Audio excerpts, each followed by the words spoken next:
কলেজে ভর্তি নিয়ে ভোগান্তি, ভর্তির পোর্টাল কাজ না করার অভিযোগ, ওটিপি দিলে এরার দেখানোর অভিযোগ।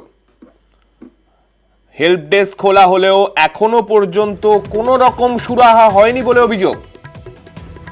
এর ফলে সমস্যায় লক্ষ লক্ষ পড়ুয়া। শেষ দিনটা তো 7ই জুলাই, তো শেষ দিনের মধ্যে তো আমাদের এটা কমপ্লিটটা করতে হবে। তো সেই কারণেই আমরা তো এখনো পর্যন্ত কিছু করতে পারছি না। তো এরপর কি করব? আজকেই খুলেছে, আজকেই প্রথম দিন, কিন্তু আজকে প্রথম দিনে এমনি সমস্যা দেখা দিয়েছে।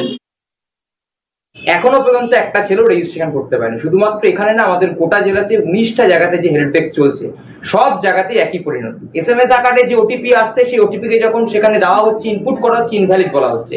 আমরা দেখতে পাচ্ছি যে গোটা এই সেন্ট্রাল যে পোর্টালটা, তা কার্যত কাজ করছে না, বন্ধ হয়ে যাওয়ার মতো জায়গায় দাঁড়িয়ে আছে।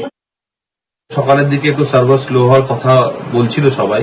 একটা বিষয় হচ্ছে যে একটা জ্যাম ট্রাফিক, মানে এতজন ছাত্রছাত্রীরা একসঙ্গে ফর্ম ফিল আপ করছে, তো সেখান থেকে দাঁড়িয়ে কোথাও কারোর ইন্টারনেট সার্ভিস তো সমান থাকে না, কারোর নেটওয়ার্ক প্রপার লোকেশন থাকে না, তো সেখানে কিছু তো জায়গায় নেটওয়ার্ক একটু স্লো হয়। বিরোধীরা যেগুলো অভিযোগ করছে যে তাদের ক্যাম্পে এসে সবাই ছাত্রছাত্রীরা তারা জানাচ্ছে তাদের অভিযোগ, এগুলো ভিত্তিহীন।